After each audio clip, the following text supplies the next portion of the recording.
तो हेलो दोस्तों, कैसे हो आप सब। सक्सेस स्टोरी के इस नए वीडियो में आपका दिल से स्वागत है।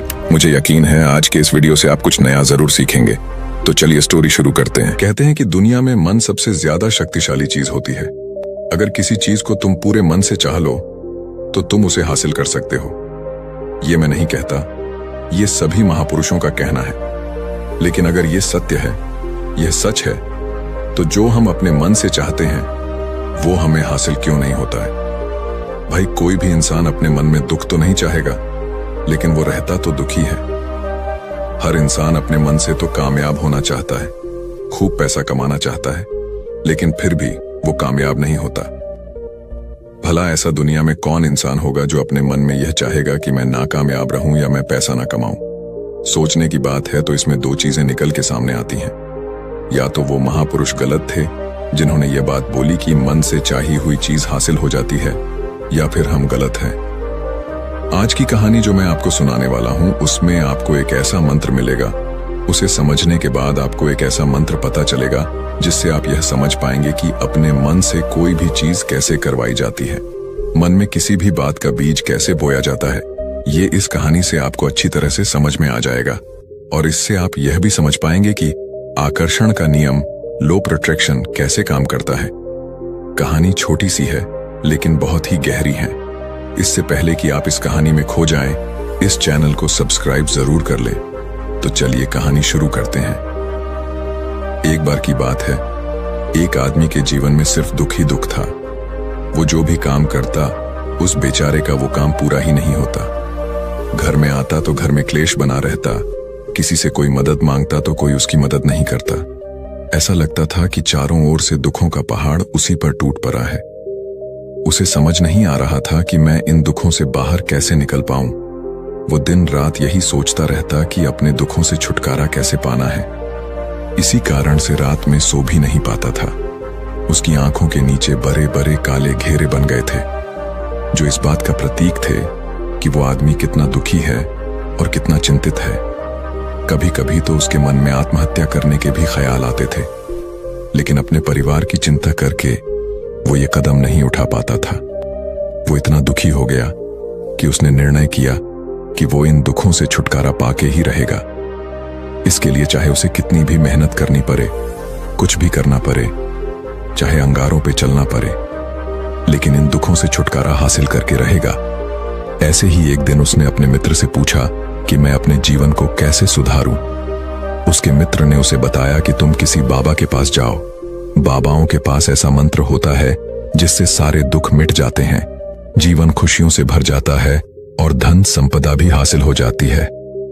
तुम किसी ऐसे बाबा को ढूंढ लो, बस तुम्हारा काम बन जाएगा। उस आदमी के मन में यह बात पूरी तरह से पक्की बैठ गई कि कोई बाबा ही मेरा दुख दूर कर सकता है, और इसीलिए उसे किसी भी बाबा के बारे में पता चलता तो वो उस बाबा के पास पहुंच जाता।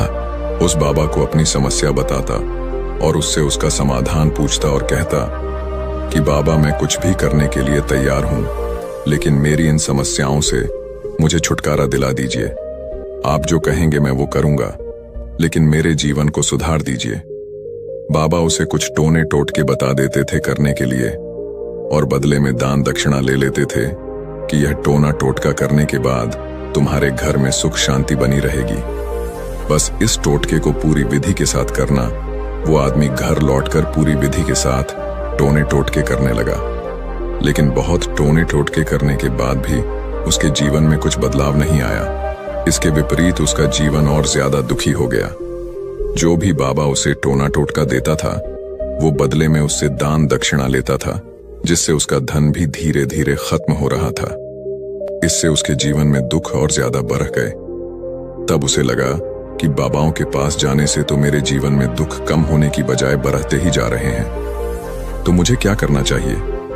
बाबाओं के पास जाऊं या ना जाऊं? फिर एक दिन एक आदमी ने उसे बताया कि तुम अपने घर में किसी पंडित को बुलाकर हवन करवा लो। हवन होगा, घर शुद्ध हो जाएगा। कोई भी बुरी ऊर्जा होगी घर में तो वो घर से बाहर चली जाएगी। किसी पंडित को बुलाकर पूरे विधि विधानों से मंत्र उच्चारण कराओ और हवन कराओ, जिससे घर में सुख शांति आए। उस आदमी के मन में यह बात बैठ गई और उसने एक पंडित को अपने घर पर बुलाकर हवन करवा दिया। हवन अच्छी तरह से संपन्न हुआ। बदले में पंडित ने भी अच्छी दान दक्षिणा ली और उसके बाद वो वहां से विदा हो गया। लेकिन कुछ दिनों के बाद उस आदमी को महसूस हुआ कि उसके जीवन में अब भी कोई बदलाव नहीं आया है। अब वो आदमी पूरी तरह से दुखी हो गया और ज्यादा परेशान हो गया। अब तो उसे लगने लगा था कि मेरे जीवन में दुख कभी खत्म ही नहीं होंगे, और यही सोच सोचकर उस आदमी का बुरा हाल हो गया था। फिर एक दिन उसे अपने मित्र से ऐसे बाबा के बारे में पता चला जो समाधान बताने के लिए कोई दान दक्षिणा नहीं लेता था। उस आदमी को लगा कि ये बाबा दूसरे बाबाओं की तरह नहीं हो सकता, क्योंकि ये दान दक्षिणा तो लेता ही नहीं, और अगर दान दक्षिणा नहीं लेता तो ये सच में कोई सिद्ध बाबा होगा। और यही सोचकर वो उस बाबा के पास पहुंच जाता है। जब वो आदमी वहां पर पहुंचता है तो वो बाबा ध्यान में बैठे हुए थे।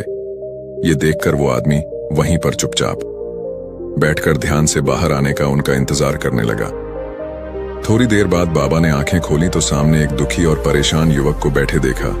वो उसकी आंखों के नीचे काले घेरे देखते ही समझ गया कि ये आदमी अपने जीवन से कितना परेशान है। उसे संबोधित करते हुए बाबा ने पूछा कि बच्चा क्या चाहते हो, बाबा के पास क्या लेने आए हो। उस आदमी ने कहा कि बाबा, मैं अपने जीवन से बहुत परेशान हूं। मैंने इन दुखों को दूर करने के लिए बहुत सारे रास्ते अपनाए, हर वो तरकीब करके देखे जो किसी बाबा ने मुझे बताई, हर वो काम किया जो किसी भी इंसान ने मुझसे करने को कहा, लेकिन मेरे जीवन में दुखों में कोई कमी नहीं आई। बाबा, इसके विपरीत मेरे जीवन में दुखों में बढ़ोतरी हो गई। मुझे समझ नहीं आ रहा कि मैं क्या करूं। कभी कभी तो मैं आत्महत्या करने की सोचता हूं, लेकिन अपने परिवार की सोचकर मैं यह कदम नहीं उठा पाता। मैंने आपके बारे में बहुत सुना है बाबा, और मैं बहुत उम्मीद के साथ आपके पास आया हूं। कृपया करके मुझे कोई ऐसा मार्ग बताएं जिससे मुझे अपने दुखों से छुटकारा मिल जाए। मैं अपने दुखों से छुटकारा पाने के लिए कुछ भी करने को तैयार हूं। आप मुझे कोई भी रास्ता बताएं, चाहे वो रास्ता कितना भी कठिन क्यों ना हो, मैं उसको पार करके रहूंगा। बाबा ने महसूस किया कि आदमी तो सच में बहुत परेशान है। बाबा ने उसकी बात सुनकर कहा कि बच्चा, दुखों को दूर करने के लिए मंत्र ऐसे ही नहीं मिलते। मंत्र पाने के लिए कुछ करना पड़ता है। तुम कुछ कर सकते हो। यह सुनकर पहले तो उस आदमी ने सोचा कि यह बाबा भी मुझसे दान दक्षिणा ही मांगेंगे, लेकिन और कोई रास्ता न पाकर उस आदमी ने कहा कि बाबा, आपको जितनी भी दान दक्षिणा चाहिए मैं देने के लिए तैयार हूं, लेकिन आपका मंत्र सच्चा होना चाहिए, वो पूरा होना चाहिए, उसका फल मुझे मिलना चाहिए। उसके बाद मैं आपको जो भी दान दक्षिणा लेना चाहते हो वो दे दूंगा। बाबा ने कहा कि दान दक्षिणा तो बहुत छोटी सी चीज है, मुझे वो नहीं चाहिए। इस पर वो आदमी सोच विचार करके बोला, तो बाबा, मैं अंगारों पे भी चलने के लिए तैयार हूं, आप मुझे बस आज्ञा दीजिए। बाबा ने कहा कि अंगारों पे चलने वाली छोटी चीज मैं तुमसे नहीं कराने वाला। मैं जो तुमसे कराने वाला हूं वो बहुत कठिन मंत्र है, उसे पूरा कर पाओगे। आदमी ने कहा कि बाबा, आप मुझे बताइए तो सही, मुझे करना क्या होगा। मैं कुछ भी करने को तैयार हूं। इस पर बाबा ने उसे कहा कि यहां से जब तुम अपने घर जाओ तो रास्ते में अपने मन में यह दोहराते जाना, मैं सुखी हूं, मैं सुखी हूं, मैं सुखी हूं। बार बार अपने मन में यही दोहराना, और याद रहे जुबान पर यह नहीं आना चाहिए, यह सिर्फ मन में दोहराना है। यह सुनकर वह आदमी बोला, बाबा, बस इतनी सी बात, ये तो मैं चुटकी बजा के कर लूंगा, लेकिन इससे होगा क्या। बाबा बोले, इस मंत्र को करके देखो। वैसे भी तुमने इतने बाबाओं के मंत्र किए हैं, तो इस मंत्र को भी करके देख लो। उस आदमी ने सोचा कि बाबा कुछ दान दक्षिणा तो ले नहीं रहे, और छोटा सा मंत्र है, इसे तो मैं कर ही लूंगा। वो बोला, ठीक है बाबा, मैं ये मंत्र जरूर करूंगा। वो आदमी ये कहकर वहां से उठकर चलने लगा, लेकिन जैसे ही वो चलने लगा, पीछे से बाबा ने बोला कि बच्चा, एक बात याद रखना, जब तुम ये मंत्र अपने मन में दोहराओ तो तुम्हारे मन में बंदर के विचार नहीं आने चाहिए, बंदर का ख्याल भी नहीं आना चाहिए, तो ही ये मंत्र सिद्ध होगा। वो आदमी बोला, मुझे तो आज तक बंदर का कोई विचार नहीं आया, तो अब क्यों आएगा। आप चिंता मत करिए बाबा, मैं बस मन में यही दोहराऊंगा कि मैं सुखी हूं, मैं सुखी हूं। इसके अलावा बंदर का कोई विचार मेरे मन में नहीं आएगा। ये कहकर वो आदमी वहां से चल दिया। वो अपने मन में मैं सुखी हूं, मैं सुखी हूं, ये दोहराता हुआ थोड़ी दूर ही चला था कि उसके मन में अचानक बंदर का ख्याल आ गया। बंदर का ख्याल एक बार आया और चला भी गया, लेकिन उस आदमी ने सोचा कि आज तक तो मुझे बंदर का कोई विचार नहीं आया, ये आज बंदर का विचार क्यों आ गया। और ऐसा करके उसने उस बंदर के विचार को पकड़ लिया। वो ये भूल गया कि मुझे क्या मंत्र दोहराना है और वो बंदर के बारे में सोचने लगा। जब थोड़ी देर बाद उसे फिर से होश आया तो वो फिर से अपना वही मंत्र दोहराने लगा जो बाबा ने उसे बताया था, मैं सुखी हूं, मैं सुखी हूं। लेकिन अचानक से उसे सामने एक बंदर दिखाई दिया और ये देखकर उसके मन में फिर से बंदर का विचार उठ गया और वो अपने अंदर से इस विचार को बाहर फेंकना चाहता था। वो चाहता था कि मेरे अंदर किसी भी तरह बंदर का विचार न आए, लेकिन उसे तो सामने बंदर ही दिखाई दे गया। ऐसे ही जद्दोजहद करते करते वो घर पर पहुंचा और घर पर पहुंचने के बाद अपनी पत्नी को कहा कि ऐ बंदरिया, मुझे खाने में बंदर परोस दो। और जब उसे एहसास हुआ कि उसने क्या बोल दिया तो वो अपने बाल नोचने लगा। वह दीवारों में सर मारने लगा कि आज तक मुझे बंदर का कोई विचार नहीं आया और आज मुझे यह क्या हो गया है कि मुझे हर जगह बंदर ही बंदर नजर आ रहे हैं। यह कैसी माया है। यही सोच सोचकर वो आदमी रात भर सो नहीं पाया। रात भर करवटें बदलता रहा और सुबह उठकर सीधे उसी बाबा के पास पहुंच गया और उसके चरणों में गिरकर कहा कि बाबा, पता नहीं क्या चमत्कार हो रहा है।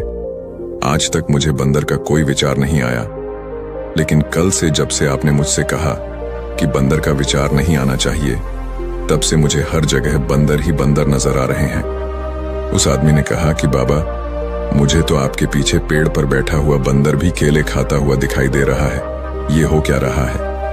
बाबा ये सुनकर बाबा हंसने लगे। बच्चा, मन का जाल एक ऐसा जाल है जिसे समझ पाना इतना आसान नहीं है। बंदर तो तुम्हारे रास्ते में पहले भी आते थे। जब तुम मेरे पास आए थे तो इन्हीं पैरों पे ये बंदर घूम रहे थे, लेकिन तब तुम्हारे ध्यान में ये बंदर नहीं था। तब तुम्हारे ध्यान में सिर्फ अपने दुख थे। इसके बाद बाबा ने उसे बताया कि बच्चा, हम जिस चीज से भी दूर भागना चाहते हैं वही चीज हमारे मन में बहुत गहरे में प्रविष्ट हो जाती है। वो हमारे अंतर मन में समा जाती है। असल में हम जिस चीज से भी छुटकारा पाना चाहते हैं उससे छुटकारा इसीलिए पाना चाहते हैं कि वो हमारे साथ बहुत गहरे से जुड़ी हुई है, और हम जितना ही उससे छुटकारा पाना चाहते हैं वो उतनी ही गहरी हमारे मन में बैठती चली जाती है और आखिरकार वो हमारे अंतर मन में छा जाती है। ऊपर से तो हम चाहते हैं सुखी होना, कि मैं सुखी हूं, सुखी हूं। हमारे होंठ भी यही बोलते रहते हैं, लेकिन हमारे मन में दुख समाये होते हैं। हमारे विचारों में, हमारे मन में हमें दुख ही दुख दिखाई देते हैं। इसलिए अपनी जुबान से बार बार यह बोलने से कि मैं सुखी हूं, मैं सुखी हूं, हम सुखी नहीं होंगे जब तक ये मंत्र हमारे अंतर मन में प्रविष्ट नहीं होगा। इस पर उस आदमी ने पूछा कि बाबा, लेकिन यह मंत्र हमारे अंतर मन में प्रविष्ट कैसे होगा। ये सुनकर बाबा ने कहा कि बच्चा, अपने दुखों से लड़ना बंद कर दो। जब तक तुम अपने दुखों को दूर करने की सोचते रहोगे तब तक वो दुख तुमसे चिपके रहेंगे। तब तक वो दुख तुम्हारे अंतर मन पर अपना राज जमाए बैठे रहेंगे, और जिस दिन तुम उन दुखों के बारे में सोचना ही छोड़ दोगे, उन दुखों से छुटकारा ही नहीं पाना चाहोगे, उसी दिन से तुम्हारी जिंदगी से दुख गायब हो जाएंगे। क्योंकि किसी भी चीज से छुटकारा पाने के लिए हमें उस चीज के बारे में सोचना पड़ता है, और हम जितना ही उस चीज के बारे में सोचते हैं वो उतनी ही गहरी हमारे मन में प्रविष्ट होती चली जाती है। हम अधिकतर समय दुखों के बारे में ही सोचते हैं। हम यही सोचते हैं कि हमारे जीवन में दुख है और हमें इससे छुटकारा पाना है। इसी वजह से बार बार सोचने से वो दुख हमारे अंतर मन में प्रविष्ट हो जाते हैं और हमें एहसास भी नहीं होता। इसलिए अगर तुम दुखों से छुटकारा पाना चाहते हो तो दुखों से छुटकारा पाने के बारे में सोचना छोड़ दो। तुम्हें दुखों से छुटकारा मिल जाएगा। अक्सर आदमी धूम्रपान छोड़ना चाहता है, शराब छोड़ना चाहता है, सुबह अपने आप से यह वादा करता है कि मैं कोई भी गलत काम नहीं करूंगा, लेकिन शाम को जब लौटता है तो नशे में चूर होकर लौटता है। ऐसा क्यों होता है कि जो हम सोच रहे हैं वो पूरा कर ही नहीं पा रहे हैं। असल में हम उस चीज को बहुत ज्यादा तवज्जो दे रहे हैं, उस चीज को बहुत ज्यादा अहमियत दे रहे हैं। जब भी हम उस चीज को छोड़ने के बारे में सोचते हैं तो हम उसकी इम्पोर्टेंस यानी कि विशेषता और ज्यादा बढ़ा देते हैं। हमारा मन उस चीज के बारे में जितना ज्यादा सोचेगा, शराब या धूम्रपान छोड़ने के बारे में जितना ज्यादा सोचेगा, हमारा मन उतना ही उस चीज के पीछे ज्यादा भागेगा। हमें उस चीज से लड़ना नहीं है, बल्कि बिना सोचे गुजर जाना है। और अगर इस मंत्र को हम समझ लेते हैं तो हम अपने जीवन में जो भी पाना चाहते हैं उसे अपने अंतर मन में डाल सकते हैं। और एक बार वो लक्ष्य हमारे अंतर मन में बैठ जाता है तो फिर सफलता पाने में कोई समस्या नहीं आती, कोई दिक्कत नहीं आती। तो दोस्तों, उम्मीद है इस वीडियो से आपको काफी कुछ सीखने को मिला होगा। और अगर कुछ सीखने को मिला हो तो हमारे इस वीडियो को लाइक, शेयर और सब्सक्राइब जरूर कर लीजिएगा। और साथ ही कमेंट में नमो बुद्धाय जरूर लिखिएगा। धन्यवाद।